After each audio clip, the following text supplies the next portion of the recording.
After moving to New York, I went on a lot of dates. I met a lot of guys. A lot of them were connections that didn't necessarily work romantically, but we stayed great friends. The year was 2006. This was pre-Brandon. Yaron was still voting Republican. George W. Bush was in the White House. Saddam Hussein had just been executed. YouTube had just been acquired by Google for $1.65 billion. And a woman had just had the first face transplant surgery. So exciting things were happening in the world of plastic surgery as well. And I was attending this club called Beige, which was a Tuesday night club on Bowery Bar every Tuesday night. And it was like this playground where all of these really, really attractive gay men would gather, and mainly people who didn't have to work Wednesday mornings would go out and party. And I remember seeing this guy regularly, week after week. And slowly our circle of friends would sort of collide a little bit. I remember one week he came up to one of my friends and said, you're gonna come with me this weekend. You're gonna help me move a piano. You're going to come to my beach house. And he did, and he had a great time. And the next few weeks later, maybe, he said, you're going to come with me and you're going to go on an airplane and you're going to have a great time. And that friend went on an airplane with him. So I observed Yaron's behavior over the weeks, and I was like, God, this guy is so fearless.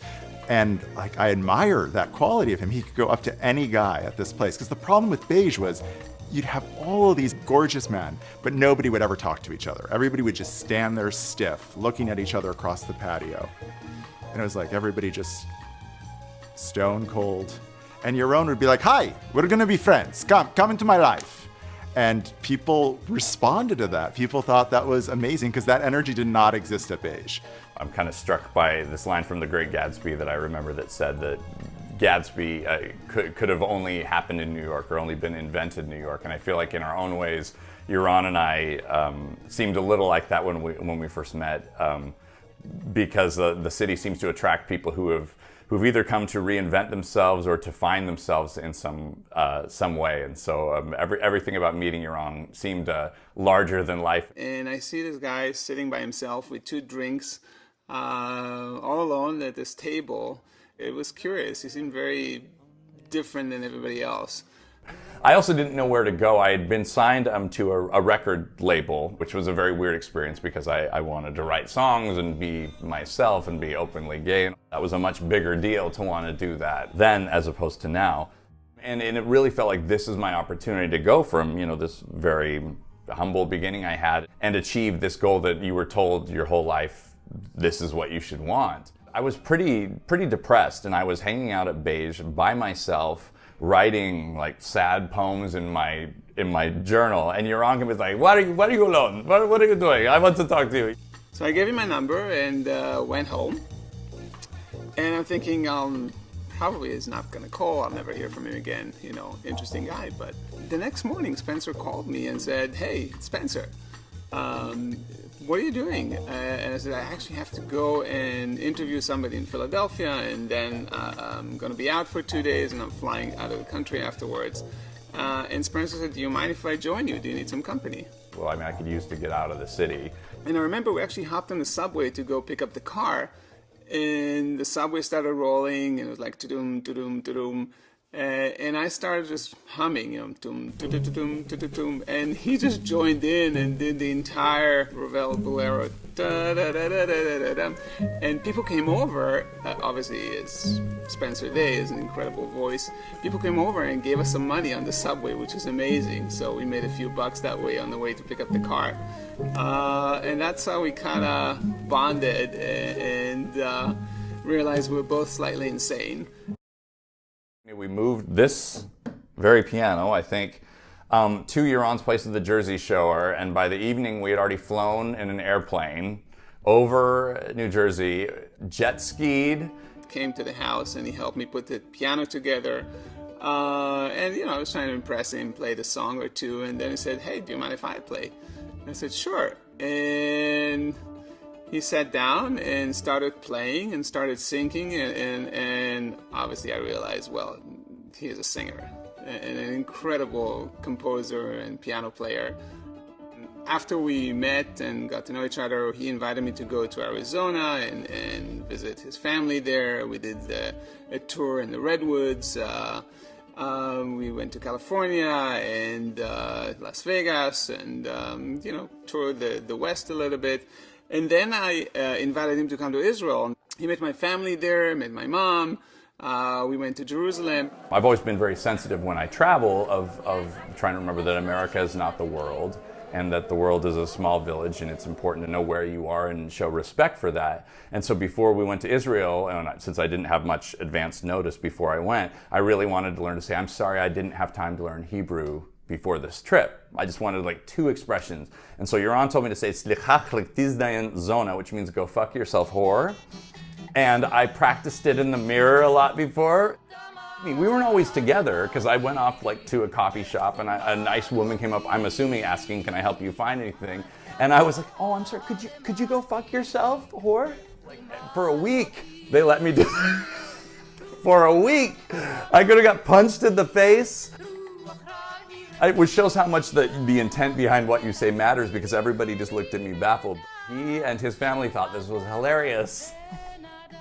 Which says a lot about the Israeli sense of humor that this went on for a week. From Israel, we actually flew to Paris, where he came up with a song about Marie Antoinette. Poor Marie, the lonely queen, looks out her window. Though the circumstances under which I met Yaron were kind of filled with heartbreak for me.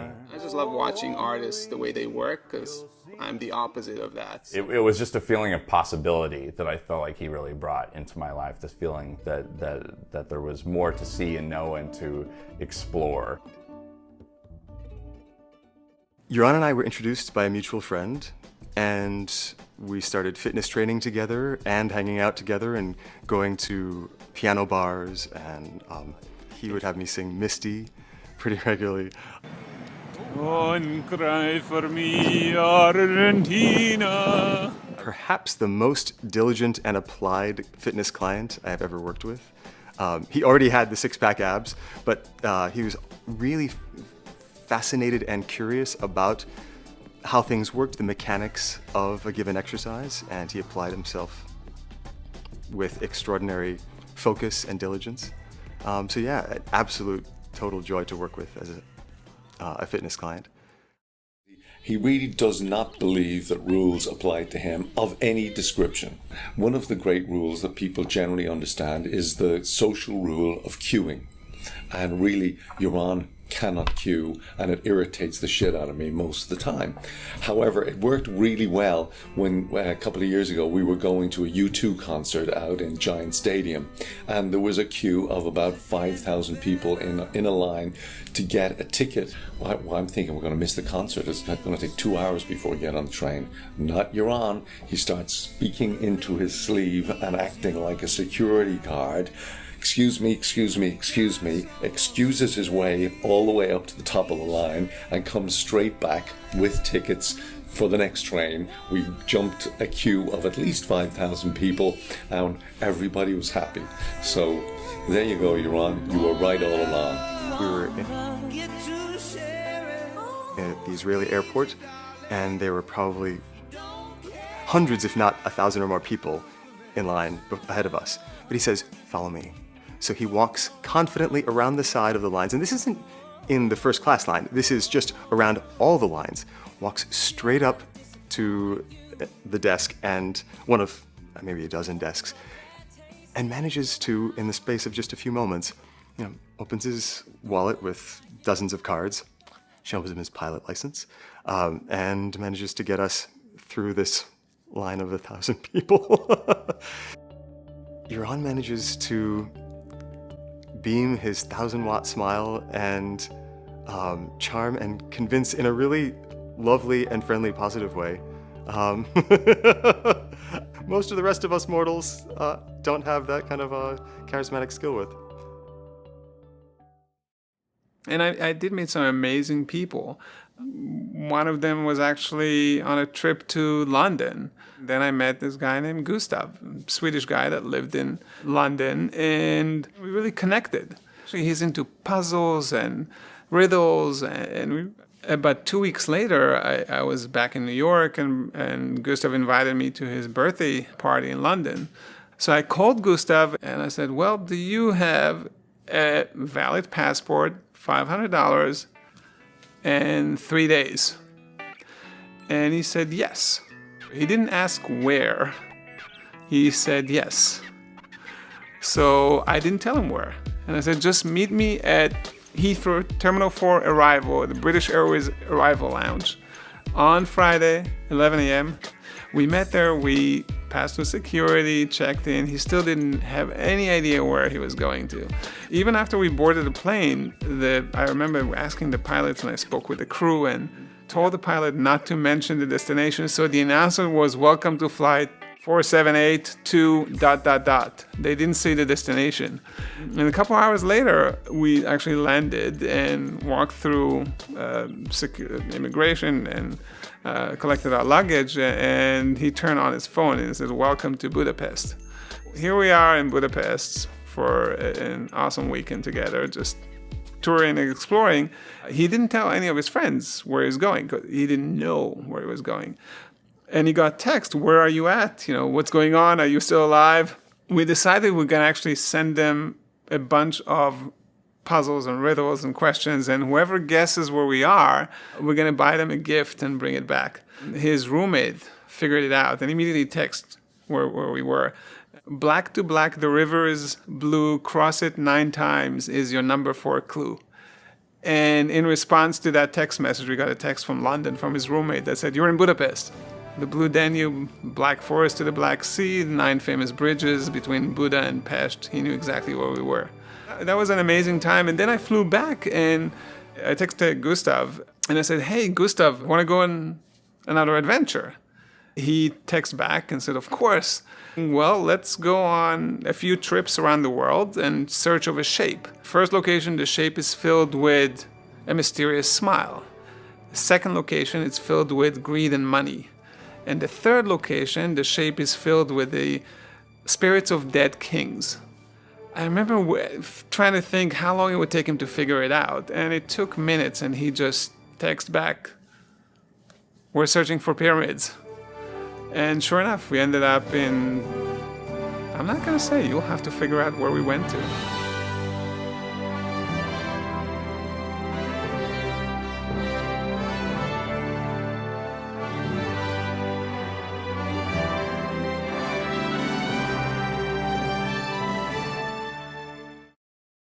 2 blocks south of where I was living on 26th Street, there was actually a new building coming up. This is a great location, and this building will have phenomenal views. So before picking the apartment, I knew that I need to see the view, but it was still under construction. There were no windows, there were no balconies, there was no elevator. It was pretty much just a structure with a platform, which is a great thing in New York. You can convince people to help you with seeing the view from a platform. I remember coming to this floor before there were any windows around us and walls. It was just a concrete floor with some columns, and looking out from the platform, and I saw the view, and I knew this is where I want to live. Although Pat and I were no longer together, I was living in New York for a couple of years now, and he kept the place in Lumberton, was living in New Jersey. We were still very good friends. We are very good friends, and stayed in touch. And I think the first couple of years, maybe afterwards, I don't think we probably talked. But, Yaron is someone who does check in on you, and I guess we eventually kind of opened that door to reconnect. We're in a good place now, and I'm really, really happy and thankful to have him in my life still. So I called Pat and I asked him, would you mind designing the apartment in New York? And he agreed to do that, knowing how bad I am at picking up furnitures and colors and all that stuff. He has very little opinions. He could really care less about. This is not his forte.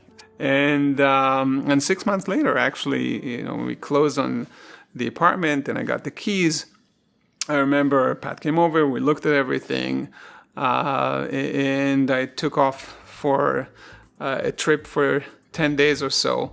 And when I came back, basically everything was set up: the furniture, the carpets, the wallpaper, the dishes that we still have today, paintings. He picked everything. And when I moved to this apartment, I remember the only thing I took from the old place on 26th Street was the piano. So I took a pair of jeans, a t-shirt, piano. That was pretty much it.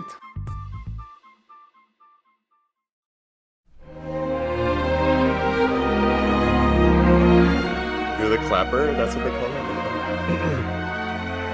How appropriate to go from online dating to the clap. Scene 3, 2, 1. My first impression of Yaron was through a website that was not thought of to be one where you would meet Mr. Right, but more like Mr. Right Now.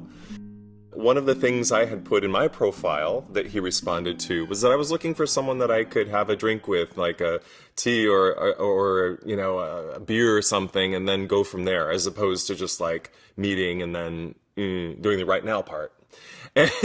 And so Yaron responded by sweetly saying, well, would you like to meet for tea? I like your profile and I want to know more about you.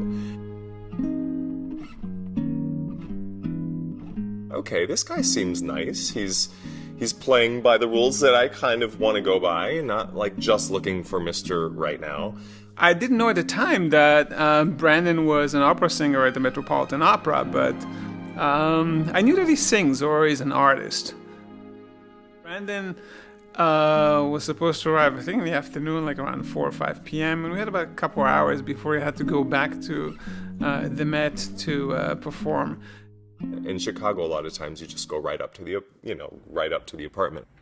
And so I somehow slipped past security before they could call Yaron and let him know I was on the way up. Somehow he was able to escape the doorman, and I don't know how he did that. Pulled his first Israeli move, I guess. And I knocked on the door. He was vacuuming. I could hear that there was definitely some noise. It sounded like a vacuum cleaner. Well, yeah, that makes sense. How did he not learn how to run a vacuum cleaner? I don't get that. Does he run the vacuum cleaner It wasn't here? remote. There was not an app for the vacuum. Does he run the vacuum cleaner here? They have a Robbie the Robot. Okay. I was just cleaning and vacuuming because there was dust everywhere from the construction in the building. Well, good for him. You got the slob. It's okay.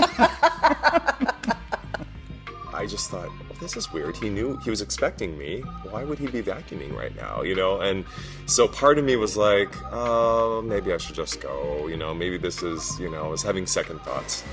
And then the vacuum stopped, and I knocked harder, and he did come to the door, and I was glad I waited. And that's when our connection started to form. He invited me in, and we did have tea, and we got to know each other on the couch and talking, and then we went upstairs to the rooftop where he was very romantic and brought some champagne up with us, and we had a champagne toast on the roof overlooking New York City. So it was very romantic. And we really connected. 2 hours we just talked, and it was very natural, very, it felt right. Brandon got in the subway, and I went to meet a friend, date for dinner. And the first thing I did when I walked into the restaurant and I saw my friend there, we sat down and I said, the date portion is over. I think I just met somebody that I'm going to just spend time with, and I don't want to be distracted, so I want to focus on this guy that I just had tea with. Took myself off all the website, I'll turn off all my profile, my search mode, and actually before I even arrived to the restaurant, I got a text from Brandon saying, is it too soon to ask you for dinner? And I replied, yes, it is. And then I waited for about a minute, and I text again, but I'm free on Wednesday if you want to meet up. And I actually had already had another date planned for like the very next night. which I did not cancel. And the funny story about that is I never get hickeys, but of course, this guy gave me a hickey the very next night, and then I had my first official date with Yaron with the hickey on my neck. So what do? Of course, I try to get rid of it. It's August, though. So I'm like, I could wear a turtleneck, but that would be super weird in August. And I went online to look for how to remove hickeys because I was so embarrassed. I'm like, he cannot see me with a hickey. I just met him, and I had a great time. And I was the one that was like, when can I see you again? But to no avail. It didn't work. So he's like, what's going on there? What's up with that? And anyhow, so it was funny because, yes, he did. He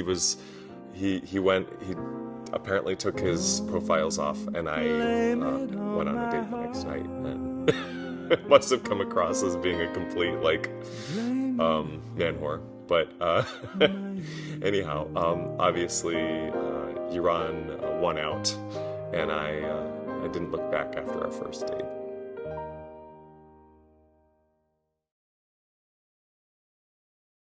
I liked that he was a bit older than me. I liked that he seemed to know who he was. I got that from just the little bit of interaction we had prior to meeting.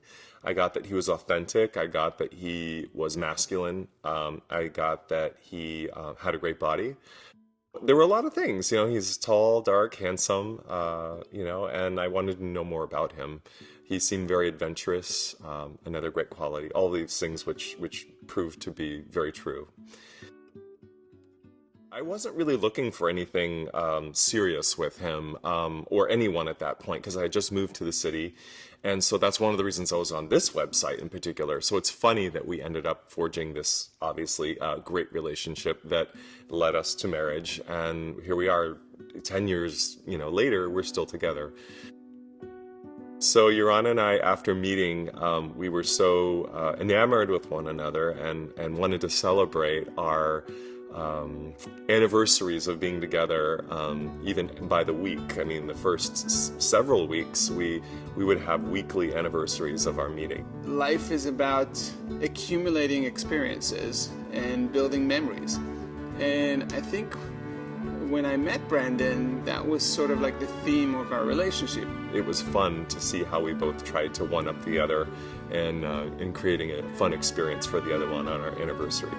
And so we take turns, and I know that for him, one of the surprises I had was to meet, because I knew he liked sailing, was to take him out on a sailboat on the Hudson, and we did a sunset cruise. And then another surprise from him to me was to celebrate our anniversary, our 2-week anniversary, was a helicopter flight over Manhattan, which was phenomenal. I had never seen Manhattan from the air that close, but it was really a special experience. He didn't waste any time in celebrating and enjoying life.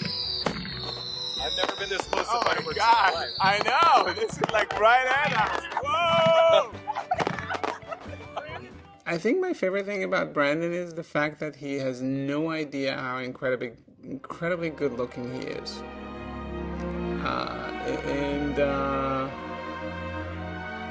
And he's really in a league of his own.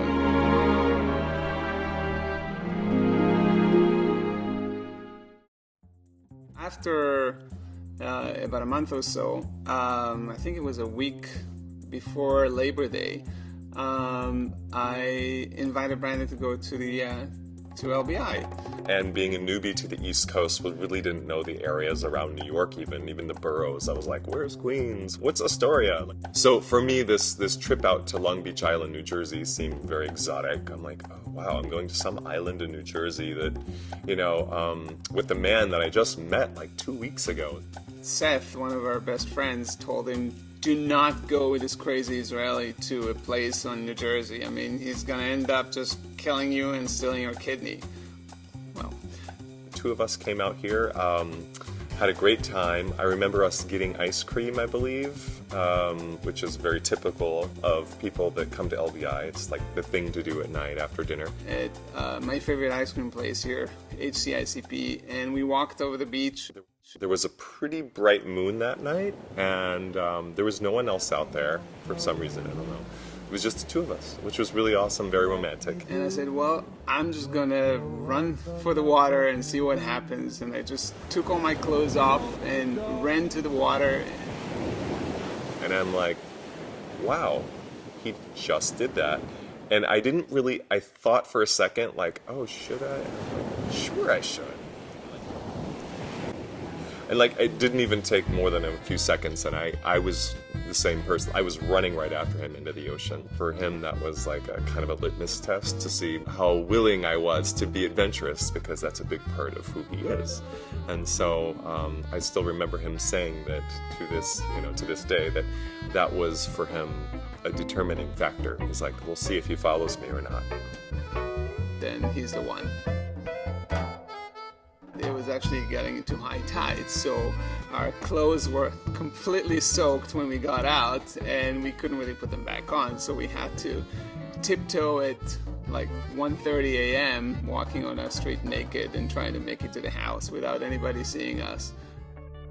In a nutshell, kind of says a lot about our relationship. He's led me to more adventure in my life that maybe I would have pursued on my own, so it was kind of a start of things to come. It's a very funny story about how they met. Did he tell you about the whole vacuum cleaner thing? Yeah, okay. So he was telling me about the story about how he met Brandon, and he said, I really want to bring him down to the shore. So yeah, big deal. Go, yeah, we all want to meet him. So the next weekend at LBI, I was invited back, but this time I was invited to meet a lot of his good friends for a big, shore weekend out at the beach house. I would say probably 14, 15 guys were all here in this house. And I hadn't met any of them before. So here I was, the new kid on the block, just started dating Yaron, and I was a little uptight about it, because I'm like, okay, this could be really bad, or, we'll see. I don't know. I had reservations. Of course, he was just like so nice. How could you, like everyone says, how could you not love Brandon?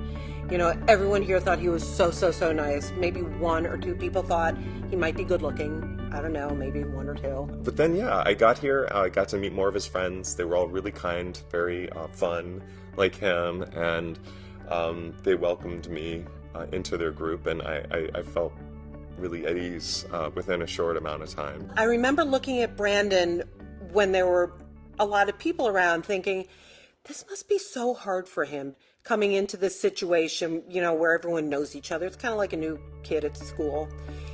And Brandon was just so gracious and wanted, when Brandon talks to you, it makes you feel like you're the only person in the world, or you're the most interesting person in the world. It's like, I'm only talking about like what I had for breakfast. But he just makes you feel like the world is revolving around you. And he just endeared himself to everybody on this block.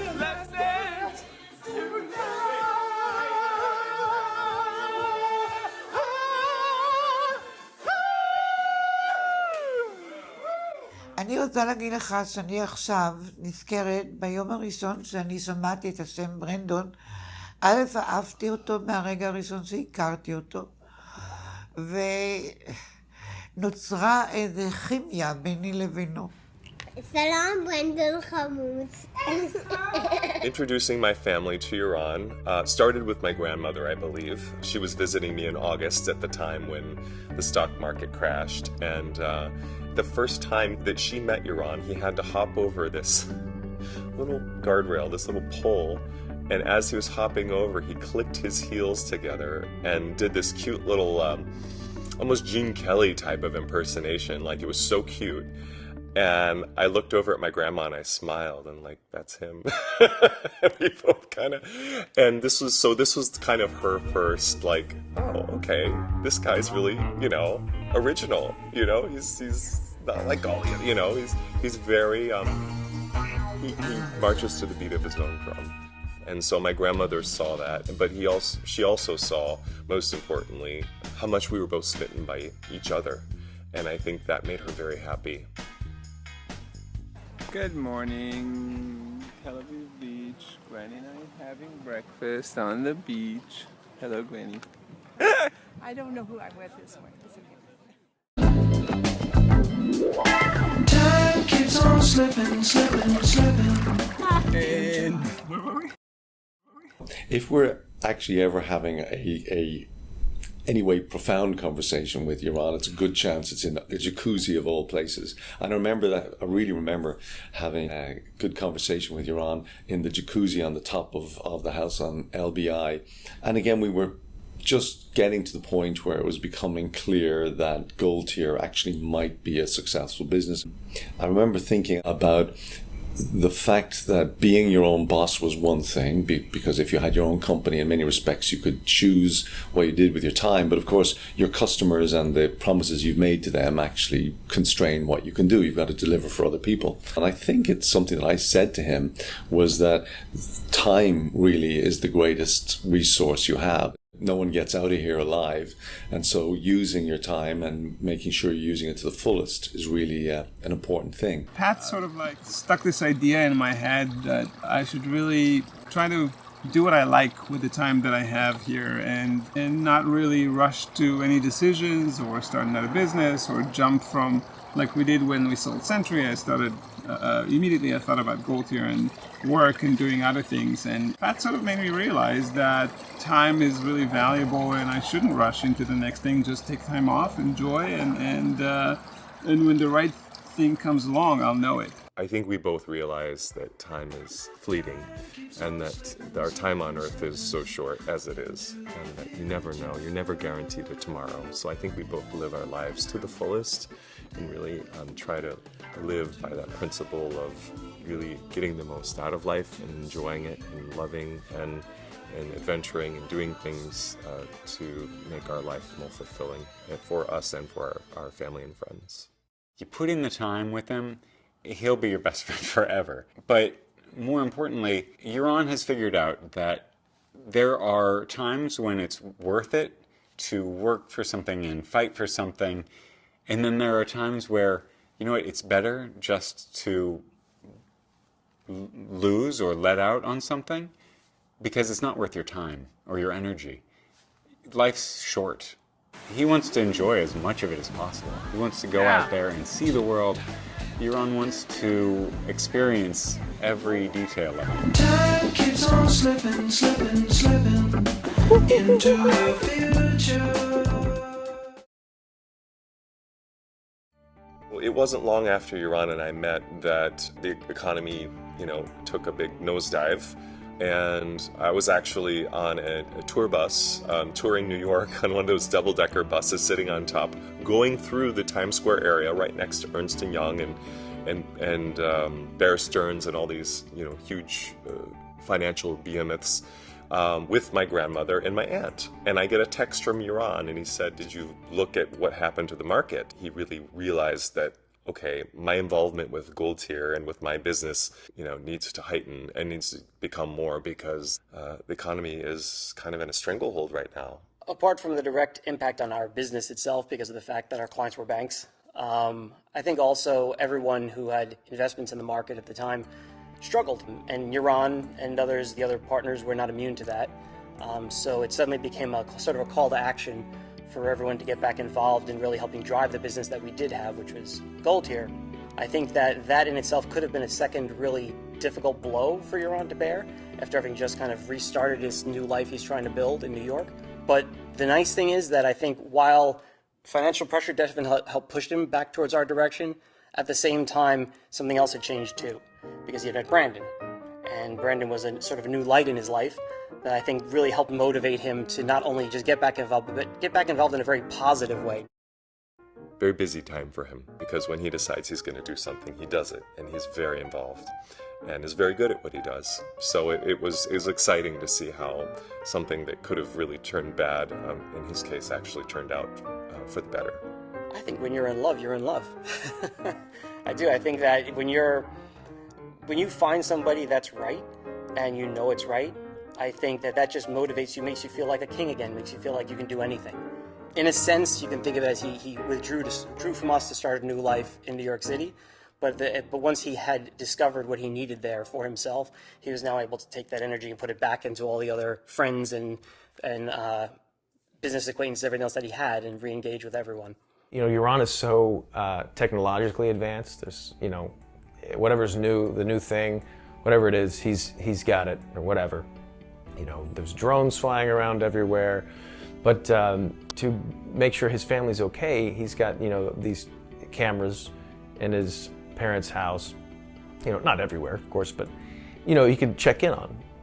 And he's watching his mom in the living room watching the World Cup, and it's so great to watch. I mean,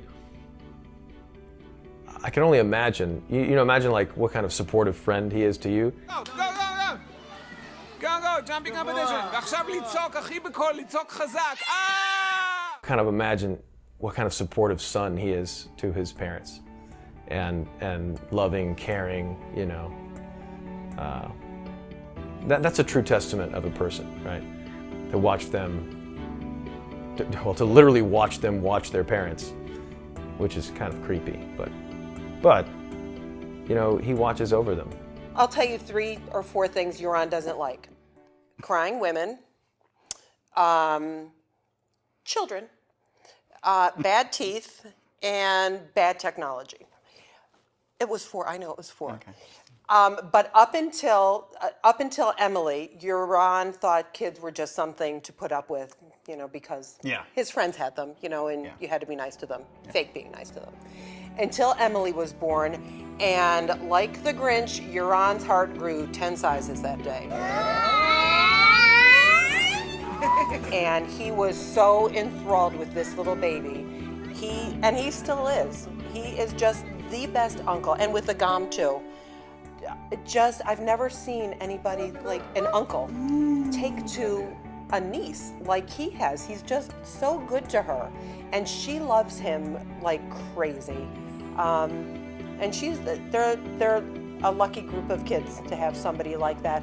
I hope that they really think about it and take it seriously, because he is a great inspiration. As an uncle, it's like, wow, that's all he's accomplished. That's something to be really impressed with. Just the care and energy that he takes with his family and with both of his brothers, sons and daughters, is wonderful. Because obviously when you're living so far away from your family, you can call, you can Skype, you can do a lot of things, which works. But Yoran really takes the time to actually fly out there, and he has, luckily, the luxury of time now to be able to do that. And I know that means so much to them and to him.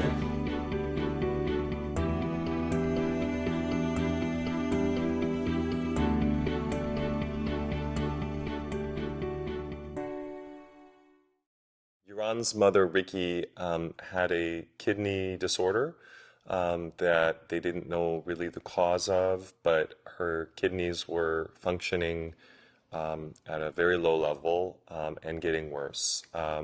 And I knew this pretty early on after meeting Yoran. I knew that her kidneys were on a downward trajectory, and so we weren't sure how long it would be before she would need to be on dialysis, but we knew that her filtration of the kidneys was lessening over time, and it probably wouldn't get better. ב-2011 הגעתי לבית חולים, ואז שמעתי בשורה מאוד מאוד רעשנית, שאני חייבת לעבור השתלת כליה. לפני זה עוד היו 3 חודשים מאוד גרועים שעשיתי דיאליזה, ואז הגיע המלאך שלי. Dialysis isn't for everyone, and for Ricky, certainly it's not something that we wanted to put her through, because she also had other illnesses that she was working through that may have made the dialysis and her overall health worse in the long run. I knew what was going on with Ricky for many years, and the gradual decline, and then eventually, she required a transplant. Having someone in the family be a donor didn't make a lot of sense, because obviously they're at risk, and there are also some medical issues with members that would have liked to have given, but were not considered a good candidate. after quite a bit of time looking at internal donors within the family, there was a friend that thought he might be interested in donating to Ricky, but then decided that it wasn't, meant to be, and so he withdrew his name. There were a few friends that wanted to donate a kidney. Nobody from the family was a suitable candidate. And then things pretty much, fell through. We didn't spend a great deal of time talking about the emotional side of it because it was truly devastating. It was awful. Yaron was concerned, but we were all concerned, and I think he was very methodical about how to approach everything, keeping an eye on her numbers, making sure that, we had enough time to enact a plan. Brandon, throughout that entire time, insisted of wanting to get tested, and I really didn't want Brandon to even get tested because I thought we just met, 2-3 years ago, and it's a new relationship. You don't know what something like this would do to the relationship, what the impact would be. Also, and I told him, what if we don't stay together? You're not going to get, there's no refunds. Once you do surgery, you give your kidney, you're not going to get it back. He never asked me, would you like to be a donor? But I felt this calling to at least look into it, to see if I would even be a capable candidate for donating. And so that was around the time that I started to really think about it and all the machinations of me, what does that mean for our relationship? What does it mean for me as a, human being? What for my overall long-term health to be a donor? And so I started to do my own research, and at some point it really became more about, is this the right thing for me to do? Do I have any history? Is there anything I need to be concerned about? And I passed all of the tests that they gave me with flying colors.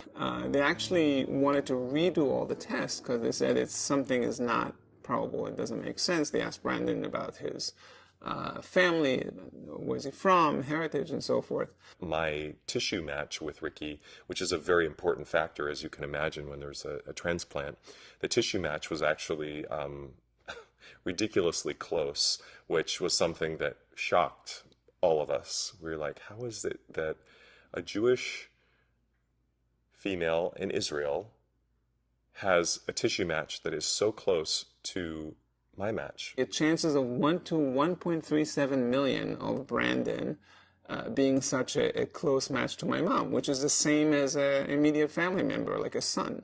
And there are 600-700 people in America that would be the same level of a match to my mom as Brandon. And then multiply that by the chances of them being gay, being single, being at the same time where I was, also single at the same time, us meeting, multiply by the chance that we would actually fall for each other, and then multiply by the chance that they would even want to be considered, which is 0.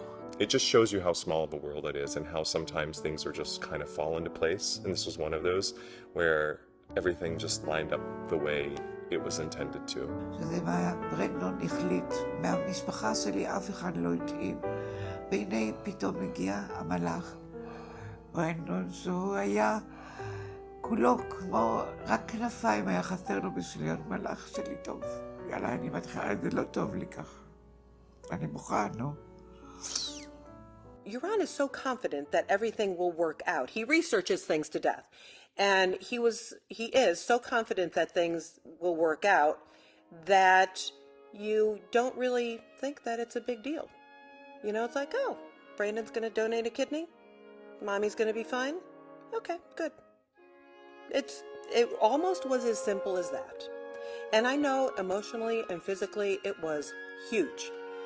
But Yaron just makes you think everything's going to be 100% fine. My boss at the Metropolitan Opera allowed me to do this, which I was very grateful for.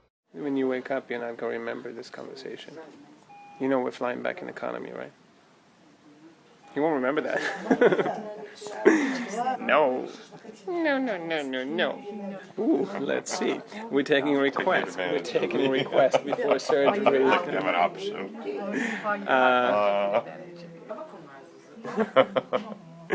Keep going. No. We had a month off from the opera, from the Met where Brandon works. We flew in, and that next day we had a committee. In Israel, you have to go through a transmit committee. Normally, it takes 3 weeks for them to give their decision, but in this case, we couldn't wait. They had 2 operating room books for the next day. So as soon as we were done with the committee, we rushed to the hospital.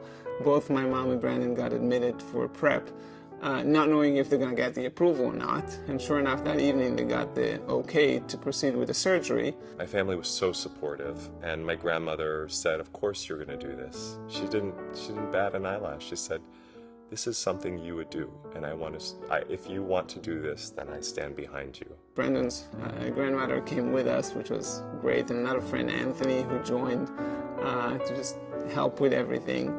And even during surgery, they agreed to make some changes. The way they did the incision, I didn't want them to intubate Brandon because didn't want anything to go near his vocal cords. That's his profession, it's the moneymaker. This is a real surgery, so this was, for me, a very scary proposition. And I knew that Yaron was very much in sync with the surgeon. Brandon, you okay with them shaving your eyebrows? Or more like directing the surgeon, and this is what I want to have done. Before I had the surgery, Yaron probably knew more about the procedure than the actual surgeon. That's just how he is, and he did his research, and he made sure that I was well taken care of. And Ricky and I were were able to recover together in the same room, which typically is not allowed. But Yaron was able to see that we had as good of an experience as we could considering the circumstances, and that says a lot about him. And this was something that could have been much scarier than it was, but he was there to help me feel more comfortable. The emotional side of it is something that I was able to sort of turn off or put aside and deal with the actual surgery and making sure it's done right, and we cover all the angles and have all the what-if scenarios covered, and then process the actual surgery and what it means. I really love that he's, to this day, still trying to make other people's lives easier.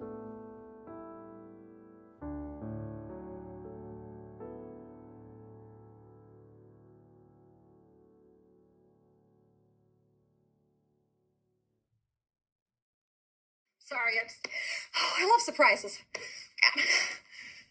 Freaking excited! I like surprises, and I think what really gives me joy is surprising people. Nobody expects the Spanish Inquisition! Making a plan that involves them doing things that otherwise they wouldn't be doing, and just watch their reaction. Freaking excited! Because they don't know! And of course, the ultimate surprise was proposing to Brandon and getting married. It was the summer of 2013. And I woke up Brandon, and I just couldn't wait. I said, I have to tell you something. Can we go up to the roof? Up by the hot tub on top of the roof. Right after I woke up, I hadn't even brushed my teeth. Brandon is not a morning person. And he said, "Here, I have something to show you." And at the time, we didn't have a hot tub up there because our old hot tub had broken and we were waiting to get a new one delivered.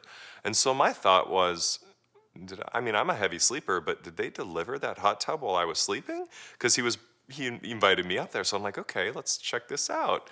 And he got on a knee and proposed to me.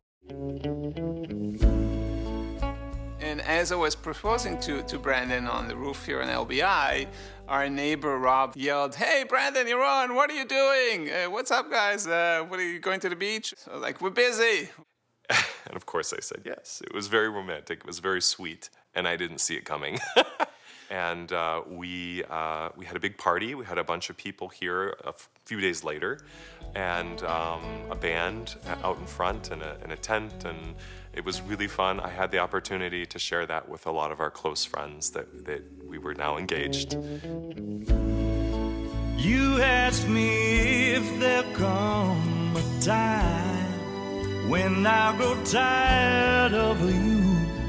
Well, never, my love, never, my love, never.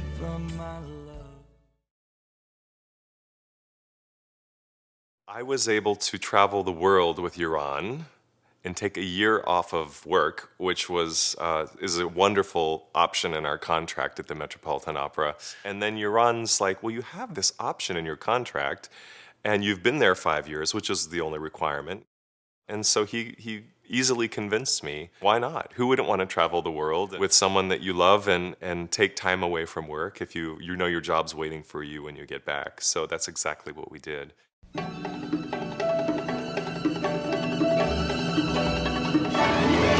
There are so many fabulous faraway places to see, such as Mexico, Sweden, Hawaii, Japan, and Capri. There's so many exciting and wonderful places, mountains and jungles and desert oases. Pleasant as home is, it isn't what Rome is, so why stay there when there are so many fabulous faraway places to see? Why should Spain and Tahiti and Rio just be only names to you and me? I feel certain they're people we'd be glad to know there. So tell me, why don't we get up and just go there? Go to those fabulous places where we long to be, like Bangkok and Hong Kong and Paris and Venice, Tokyo and Cairo and Lisbon and London. Wonderful, fabulous places we're longing to see.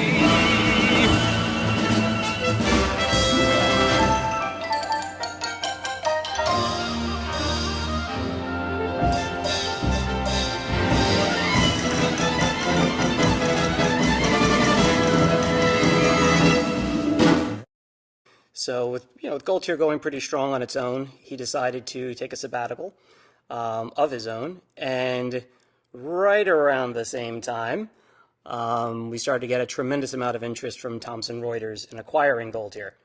So in some senses it's sad, but it's also happy. And I think in the end, Yaron said, well, I'll have to find a way to juggle this. I was going through my own personal crisis at the time, where I had the loss of a very close romantic relationship, and that kind of sent me into my own little midlife crisis with wonderful timing, right when Yaron wants to be going away on sabbatical, and we're looking at potentially getting acquired. So Yaron and I took an epic trip to South Africa.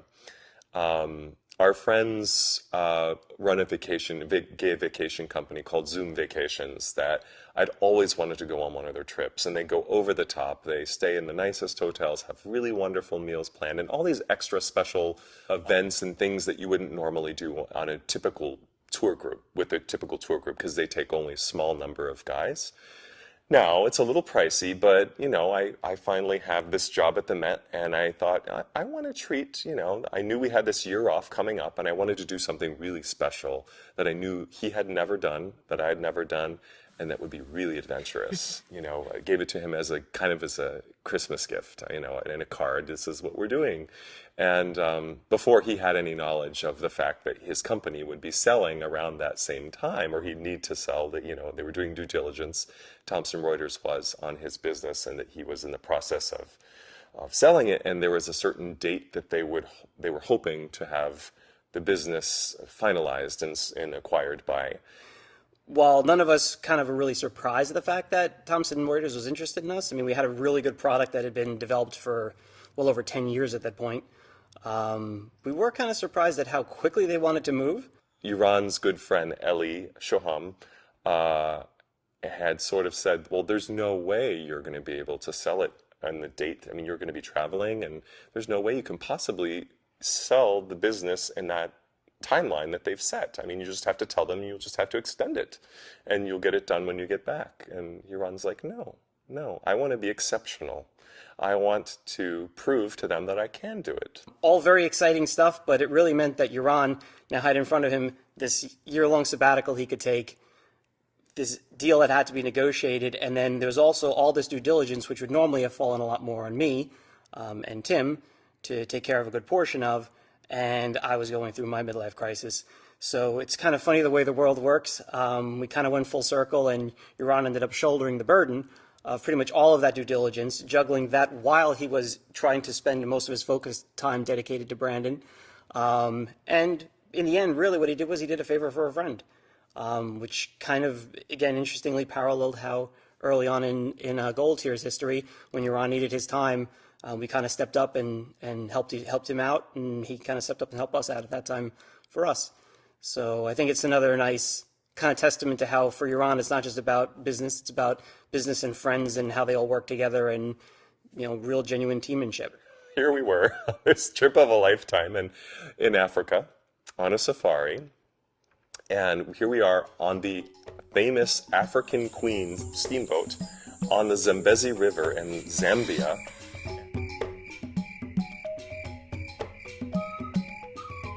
And there are monkeys. You could hear them in the background in the forest off to the sides on the banks of the river. And you've got hippopotamus in the water, crocodile. I mean, this is it. I mean, we are right in the middle of this amazing nature and wilderness. And Yaron's phone rings. And that was kind of a theme. Like, it happened quite a few times during the trip when we were sometimes in very sensitive moments like that where people were really trying to take in the experience and, no one wants to hear a phone ring, right? One of the calls where I'm talking with lawyers from Thomson Reuters and Deloitte and Ernst & Young, and there are monkeys actually screaming in the background, and an attorney is asking me, hey, Yaron, is there a monkey in the background? And I said, yep, quiet monkey, very important phone call here. Go on. But the thing that amazed me, I think, about the fact that he was able to do that speaks to his, his dedication and willingness to do something, but he also, during this period of time, he was doing all of the adventures with the rest of us. He barely missed any time. It wasn't like he was sitting in a room talking. He was finding ways to somehow multitask and still do both this amazing adventure in a new country while selling his business. Looking back, it was such a great trip, and I think we really both enjoyed it a lot. And he'd stay up while I was sleeping, working on the business transaction. And so I don't know how he did it. He probably didn't get much sleep at all the whole trip, but he was determined, and he did it. Welcome to Emirates First Class Lounge in Dubba-Dubba-Dye. I think this is what heaven may be like. We were flying back from our adventure in Africa. He wanted us to experience what flying first class with Emirates was like. I knew that he'd been wanting to do this for a very long time, and so this was a great opportunity to finally see what it's like to fly in your own suite. It's like sitting in a cockpit, trays that elevate and come up with a whole snack bar that's all yours. You can choose whatever you want, and you have a menu you can order whatever you want from. Sex and the City experience. You've got a wonderful spa. It was so luxurious, and it really was like a spa experience. And it was fun to see how Yaron reacted to being on the flight, because he videoed every aspect of the plane before we got on until we got off. He was in the spa actually taking video of himself, video selfies in the shower on the flight. And so, yeah, I mean, for him, it was, for both of us, it was great. But to see how this brought out this childlike quality in Yaron and just this excitement for flight and aviation was really fun to see. So the leave of absence was a real gift, because I was able to experience the world with Yaron, and who's traveling and has never really stopped traveling since. And I was actually able to kind of hop on board that train with him and be part of that experience for actually 14 months. We went to the Grand Canyon together, we went to Hawaii, we went to Costa Rica for New Year's, which was amazing. I think he learned probably a lot more about me because he saw me as in my most, probably my worst, and that's how I know that we were meant to be married. One of the reasons for the retreat that I eventually went to in California, went to the Chopra Center and learned something about meditation and Ayurveda and a lot of things that actually have continued to be integral in keeping me balanced. But it was also the stress of the wedding, and I was determined to plan pretty much all of it myself, and I wanted to be epic, and I wanted to invite all of our family who had never been to the shore before here and give them a great trip. I'm sure I was a difficult person to be around a lot of the time when I was planning the wedding, and So I appreciate that Yaron didn't decide to call off the wedding. But the payoff was great, and the wedding was fantastic, and something I think we both still to this day talk about a lot and have great memories of. Ugh, the wedding. What a grand affair that wedding was. It was a 3-day affair. Before the wedding, I would see Brandon, because I can look straight into their house, and it's usually not that interesting. But I would see Brandon down in that little study on his computer until like 2, 3 in the morning. Why I was up until 2, 3 in the morning, I don't know. But I would look over and say, oh my God, Brandon is still working on that computer, doing his transportation lists and his housing lists. He worked so hard on it. And it was everything, to me, came off without a hitch. Brandon decided that he can pull it together, and he did. So he was the organizer and coordinator, and we hired, obviously, help. And we wanted to engage the local vendors instead of trying to get people from the outside to help us. So catering to renting a bunch of houses here for the families and friends and everybody. We brought about 200 people for a 3-day long weekend on LBI. Also, it was one big musical weekend. Obviously, a lot of people from the Opera House were here.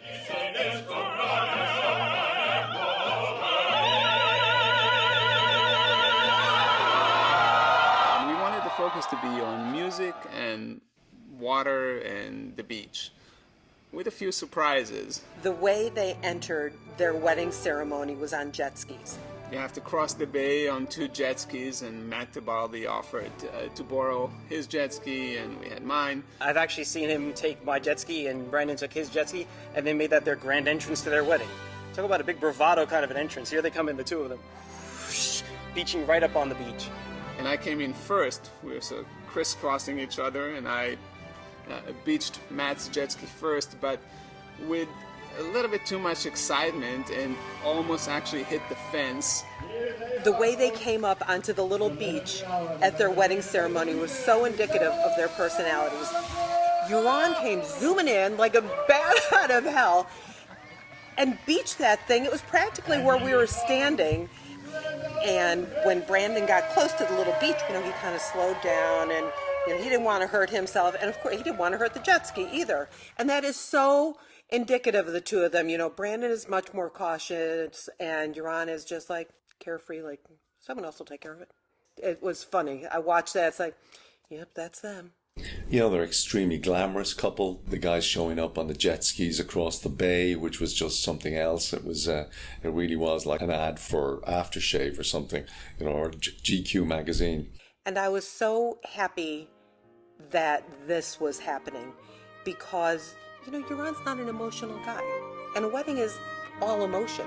Even though Yaron skipped up the aisle and really didn't have his vows really prepared, as well as Brandon, you could still tell that he was as emotional as you're going to get, as he's going to get about the whole thing. He's been all around the world, and he's met a lot of guys. I mean, a lot. Writing the song for the wedding was a fun way of kind of roasting them about them meeting on Christian Mingle in a loving way, because he has a really good sense of humor about himself and definitely does not take himself that seriously. Who could have known you'd give his mom your kidney? You're one financing and meditating cupcake maker man. Now it's been 6 years in heaven, and you're still going strong. And with Grandma Sugar's blessing, there's no way that you'll go wrong. So everybody raise a glass to Brandon and Yaron. My 2 mentors at Sungarden and Life, and great friends, Pat Brazel and Dave Arrett, both actually gave the 2 speeches that are at Brandon and my wedding. I wanted to do them both honor, and especially Yaron, since knowing him for as long as I have and having such admiration for him. Yaron was, how can I say, awestruck, I think is the only word that comes to me, with my adventurous and exciting lifestyle. And frankly, how could he not be? I mean, I was everything he aspired to be. But in my generosity, I took Yaron under my wing and taught him everything he knows. So yes, I'm very happy to be here today to talk about Yaron. I wanted you all to know there were 18 tables, and wouldn't you know it, there were 18 countries that this pair of globetrotters have visited over the last couple of months. So they think of just everything. What can I say? Thanks a lot. You guys, thank you so much for everybody. One more time. Brandon surprised me with a song that he sang, and I didn't expect that. Brandon's pretty shy, so he doesn't really like singing in front of friends and family. And in general, unless it's the Metropolitan Opera House with 4,000 people in the audience, he just won't sing. He's too shy. The skies above are blue. My heart was wrapped up in clover. The night I looked at you. My favorite moment from the wedding is that's a tough one. I mean, I think just having everyone looking out during the ceremony and seeing all of these people that we love all in one space, all under one roof, was something to behold, and I don't think it'll be something unfortunately we'll probably never ever have that opportunity again. So I definitely wanted to take that in and recognize the importance of having all of these loved ones. The energy you get from that in one space was really pretty incredible. And of course, getting to marry Yaron wasn't so bad either. He continually amazes me, and knowing Yaron has changed me in many, many ways. I think he's guided me in so many ways, almost like a mentor would, in life, though. He's taken me and really helped me understand things from a long view and gaining perspective on things. As an artist, I tend to be very visceral in my responses, and they're not always thought out, but they're sometimes just plain emotional. And he has a way of helping me understand the larger picture and gaining perspective, which is so valuable.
I discovered indoor skydiving or body flying when I took Brandon's grandmother, Betty, on a cruise in December 2018.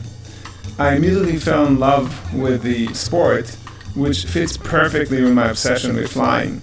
Flying gives me that same amazing feeling and exhilaration as ice skating, but this time my feet don't even have to touch the ground.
and break your heart, steal your crown. So started out for God knows where. I guess I'll know when I get there. Learn to fly around the clouds. What goes up must come down.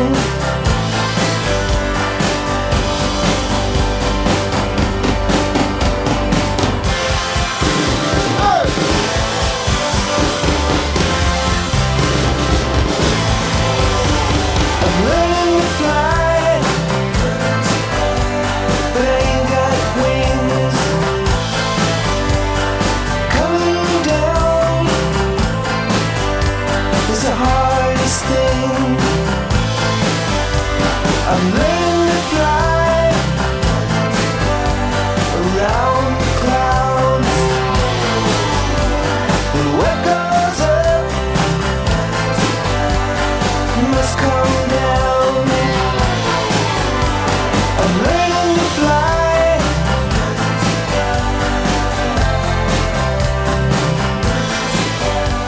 I'm learning to fly.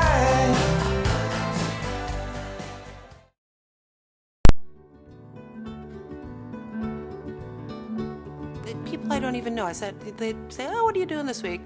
Going down to film a movie. And I say, oh, I wish I could do that. Oh, I want to be Yaron's friend too. Everybody wants to be his friend, you know, to do all the fun things he does. So whatever he does in the future will always be something very out of the ordinary that a regular Joe would never do.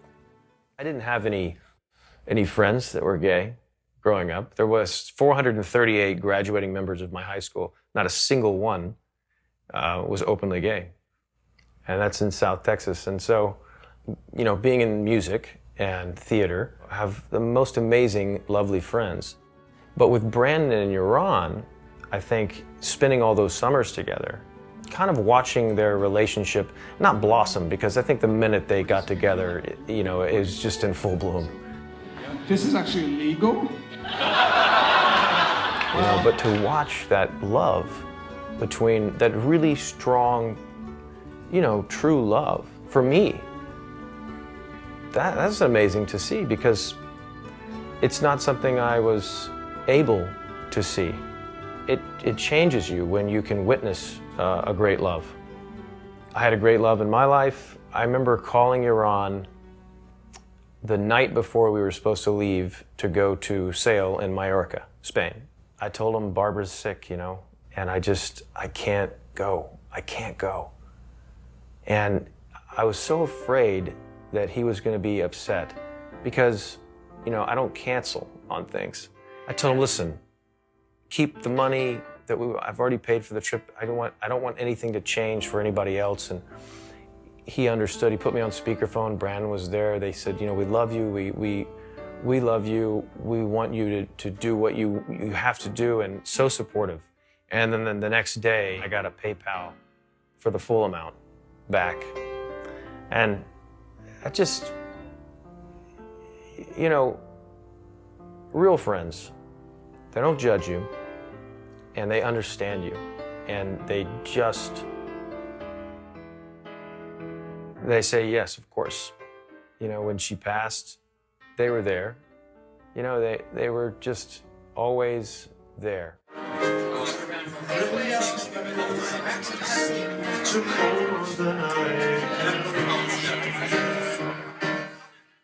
What can we do? Always. And that's a rare thing to find. Not just one person, you know, two people, two individuals who, you know, love each other, and they do so much for other people. But to have that support from that kind of person that's helpful in any stressful situation. Yaron is a person that I trust more than almost any of my friends. He's somebody that I turn to if I need anything. I remember the night before I was about to be sliced open for neurosurgery, and I was at NYU Langone by myself in the room. It was like 4 o'clock in the morning here, and I was like crying because they had just come in and they said, we're not sure if you're necessarily going to walk normally again. And I was like very, very emotional. And I remember calling Yaron, and he was in Vegas, off on a trip, having an amazing time with some of our mutual friends. But he stayed on the phone with me and like really, really comforted me. I think we talked for like an hour. I think I was like on some sort of drug or something that they gave me for pain. But I remember how much it meant to me. And he really, really did comfort me going into that surgery. I think his honest, guileless desire to share happiness and experiences with other people is one of the things I love the most with him. Is he likes to see people delighted and enjoy things. It's funny because I really do think it has to do with how he makes friends with everything he does. He is very adventurous, but he likes having friends around him on these adventures. And so wherever he goes, he collects friends everywhere of all different types. When you kind of have that way of living, I think it really brings around people to you, and you're willing to do things for each other way above and beyond what's called for, because you want to belong to something bigger, a bigger family, if you will. If you're in a room with Yaron, he's going to suss out what's the most interesting or good-looking person in the room, and he's going to connect them. He's not afraid of just reaching out and be like, oh, hey, how are you? We all went to go see Hedwig and the Angry Inch. So it was Neil Patrick Harris, who I don't know, and a friend of mine. So I was like, well, we should go backstage. You know, I know her. Maybe we can see Neil Patrick Harris. No big deal. We go to the back, and I'm about to say, oh, hey, I'm here for... And the first thing Yaron does is, oh, hey, we're here for Neil Patrick Harris. We're good friends. We're good friends. And somehow Yaron literally talked his way backstage of a Broadway house and got Neil Patrick Harris to come out of his dressing room. And like we had a whole like picture op and everything, just because Yaron was like, oh yeah, I met him once. Like it worked. It's great. He's not afraid of anything. And why not? Life's short. Experience it. Some of his positivity has rubbed off on me. You know, just trying to be not so stressed out about things, because I've learned from Yaron that things will always work out. And when we go out on our adventures, sometimes I'll suggest like scary things to do, like go in a scary, like really skinny canal that's full of waves. It's like, oh, this sounds like fun. Even though it wouldn't be fun if I were in charge, I know that Yaron's in charge. And if it was a bad idea, he would tell me. So if he says, yeah, okay, let's go, it's like, I'm 100% confident that this is 100% safe. And after we get done doing our scary thing, I'll say, oh my God, I was so scared that was going to turn out bad. And Yaron would say something like, yeah, I was really scared too. It's like, you were scared? And it's like, no, you're not the one who's supposed to be scared. You're the one who's supposed to be 100% sure of everything we're doing, that I'm never going to get like in trouble. He is always 100% confident that something is going to work out. Maybe even if he thinks, if he's a little apprehensive about it, or he's also a little bit scared, nobody would ever know it because he exudes confidence. He's fearless in every way. He's fearless. He has zero social anxiety. I've never met somebody who's so confident that he can go up to anybody in a room and say, you want to know me? It'll be a blessing for you to know me. I've never met anybody like that. And he's fearless in the same way with danger and with living life on the edge. He really believes that nothing bad is ever going to happen to him, and I kind of believe it as well. I kind of believe that he's invincible. Just to have a little bit more fun in your life. Mm-hmm. Because he's certainly doing that, and I think it's a wonderful thing. And yeah, not to be so serious all the time. When you go on a jet ski with Yaron, you live your life knowing that you could always get another kidney somewhere. Okay, it's time to lose another phone. Hold on. Ready? Who wants the new iPhone? All right, hold on. You holding? Patrick, hold on. Oh, jeez. Oh, jeez. Famous last words, Yaron. There we go.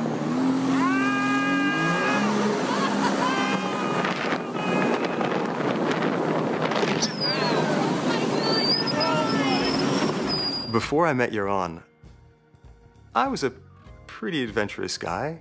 I was up for exploring, but I don't think I would have jumped out of a plane before I met Yaron. Before I met Yaron, I was a competitive swimmer, lifeguard, loved the water, but I probably wouldn't have gone swimming in the wild with sharks. Yaron has, through his example, and through our wild and crazy adventures in Halloween costumes and out of Halloween costumes up and down 6th Avenue, has showed me how to embrace life most fully. He's the ultimate adventure genius. Since he's retired, we're all constantly regaled with evidence of, where he's been, what he's doing. He fills his life all the time, but I don't think he fills it selfishly. He shares with everyone.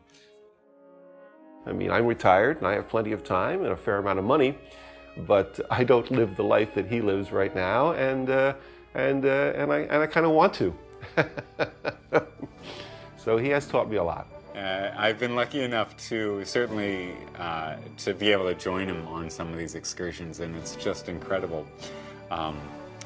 Some people wait a lifetime for a trip like that. Yaron's like, you know what? Why wait a lifetime? Let's go. Let's get it. We can have that now. You may be wondering why I decided to make this. I wanted to share my story with my family and some of the lessons that I've learned along the way. But most of all, it's a way to celebrate all of the amazing people that I've crossed paths with on my journey. This is a love letter to my life and the amazing people that made it possible. I see trees of green, red roses too. I see them bloom for me and you. And I think to myself, what a wonderful world.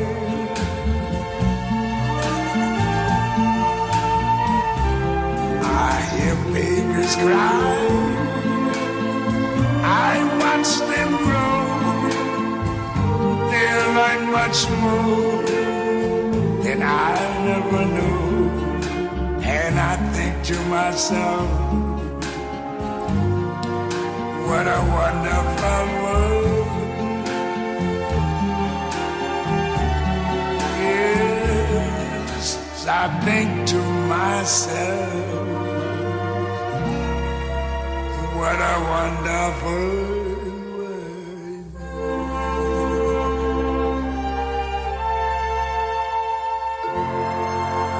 Ooh, yeah.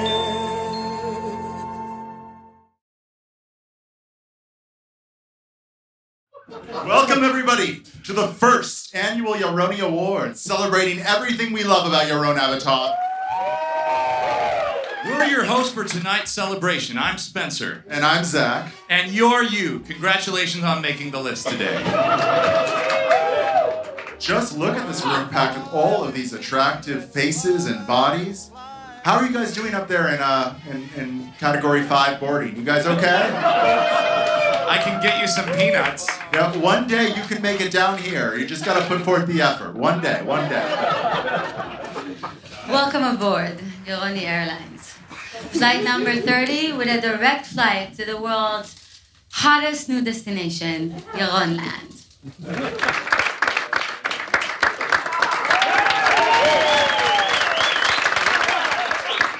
You are now our honorary captain for this flight. And for this honor, Captain Modi will escort you to your favorite seat.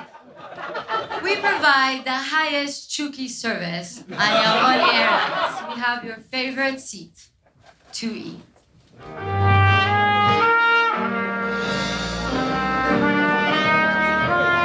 You're on the list, you're on. Come on, you're blonde. You're on the list, you're on. Come on, you're blonde, you're on the list.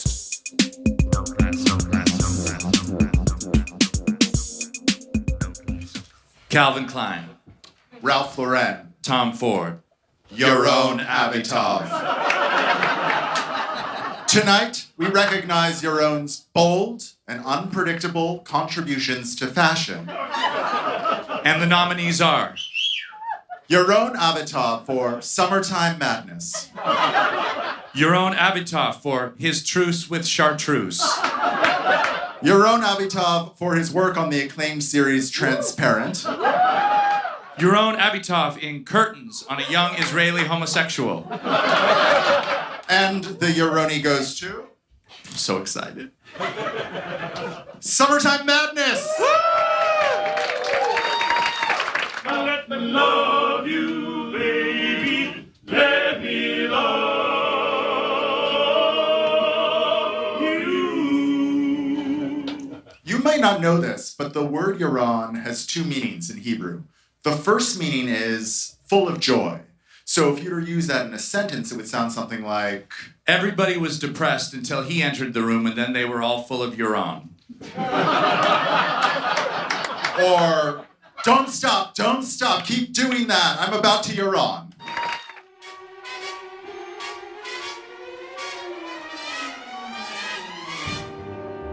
Come fly with me, let's fly away. If you can use some exotic booze, there's a bar in far Bombay. Come fly with me, let's fly.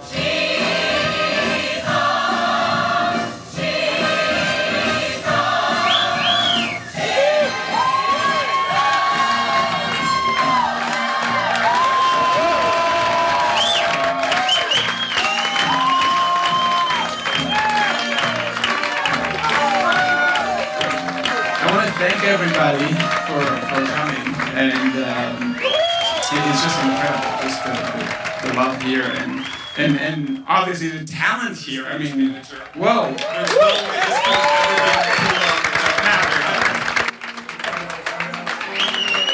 too long.